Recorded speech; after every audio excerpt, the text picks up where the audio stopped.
Kemudian yang kedua, dengan membaca jurnal, kamu bisa mendapatkan wawasan penelitian yang nyata. Ya, bukan fake lagi, dan artinya begini, bukan menduga-duga lagi. Oh, ini belum apa? Kayaknya belum deh. Ya, ini belum, kayaknya belum, memang belum. Tapi ternyata udah.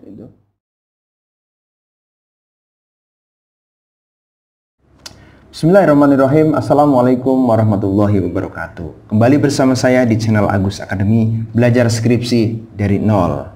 Masih seputar dengan tips bagaimana membuat skripsi kamu menjadi skripsuit, yaitu skripsi yang menyenangkan. Tip ke-11 adalah melakukan habit seorang pejuang skripsi, ya. Apa itu habitnya? Baca jurnal yang dilanggan oleh kampus kamu, ya. Pasti kampus kamu itu sudah langganan jurnal-jurnal keren, jurnal-jurnal nasional, jurnal-jurnal internasional. Terus kamu berpikir, masa sih Pak? Pastilah, kampus kamu itu kan kampus keren, jadi pasti berlangganan.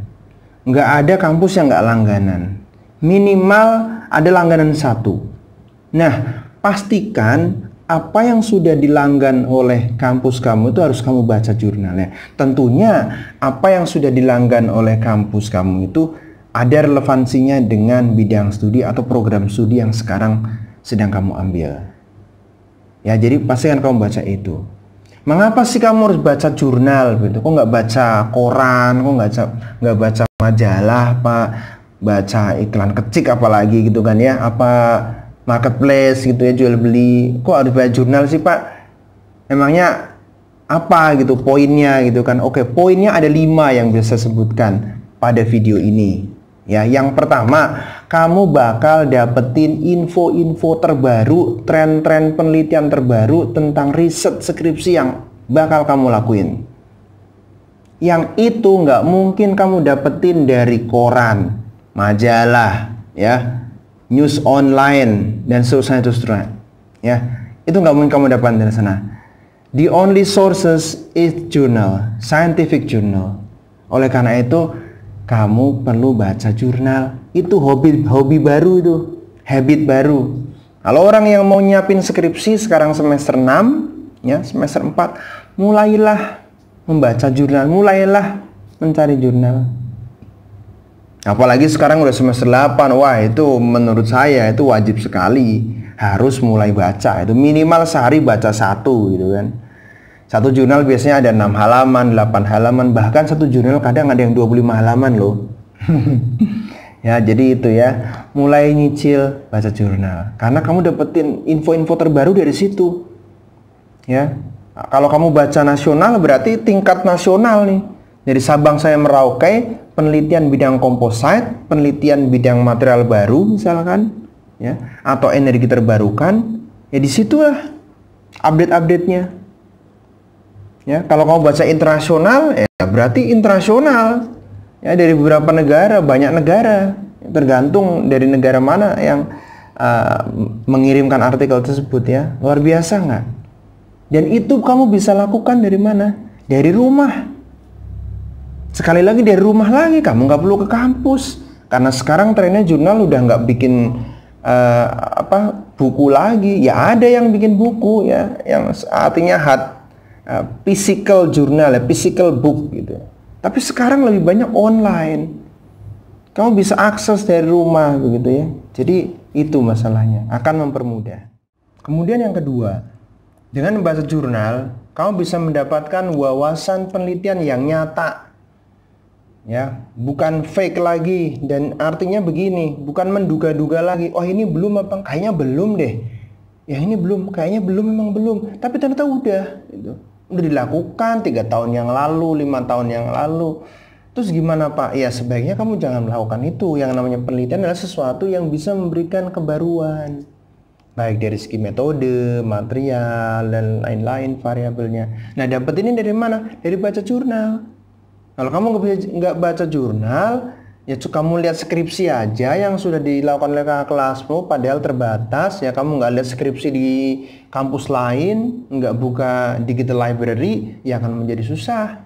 Ya, kamu udah buka digital library nih, satu referensi skripsi kamu udah dapat banyak, ya udah lihat. Sekarang jurnal.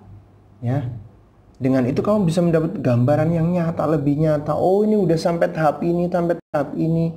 Ya, sampai 2 layer, 3 layer, 4 layer, seperti itu. Model sandwich dan macam-macam.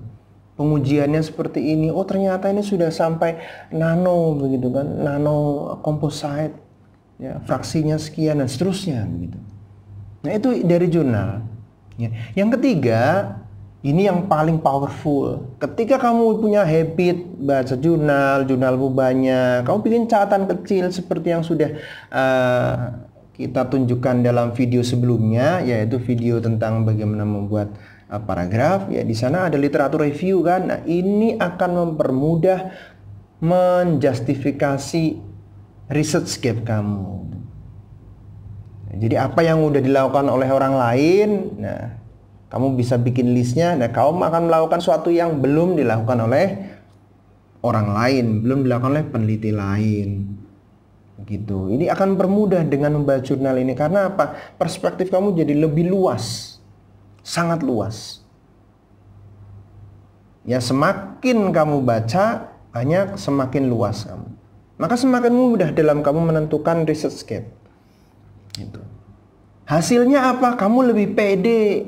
Kamu lebih pede dalam membuat, kamu lebih pede dalam proposal, seminar proposal skripsi, lebih pede dalam mengerjakan, dan seterusnya dan seterusnya. Karena kamu sudah punya landasan penelitian yang sangat bagus. Tapi kalau kamu tidak mulai dari ini, kamu agak ragu. Ditanya, kenapa kamu melakukan penelitian ini? Itulah masalahnya. Ya, akhirnya ya itu seperti itulah.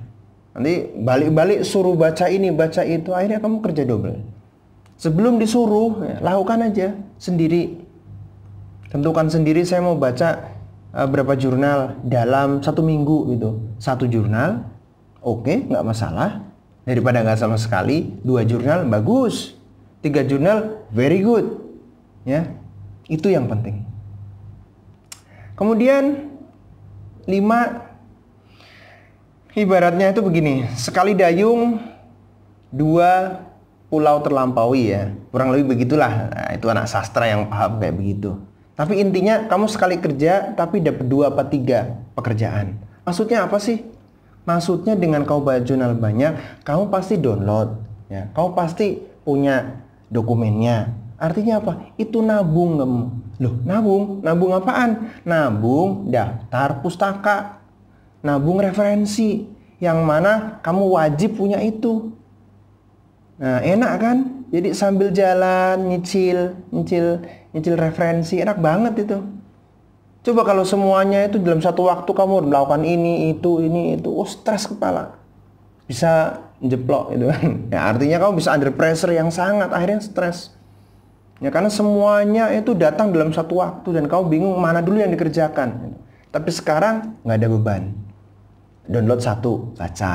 Nggak mudeng, ya udah. Download lagi, baca lagi. Nggak mudeng, ya udah. Cari lagi. Itu aja. Diklasifikasikan, bikin folder, ini composite, ini kemudian perencanaan bearing, ini misalkan analisis kekuatan bahan, ini market research, ini customer satisfaction, ini finance, ini online business, dan seterusnya begitu.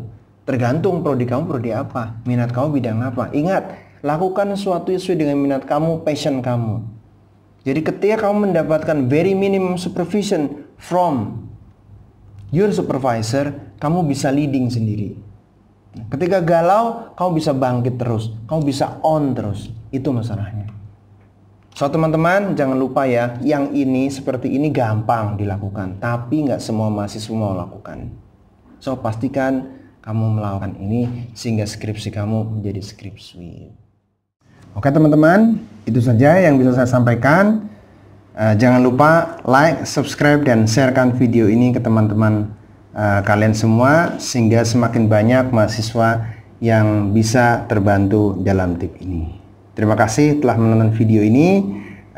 Saya akhiri. Assalamualaikum warahmatullahi wabarakatuh.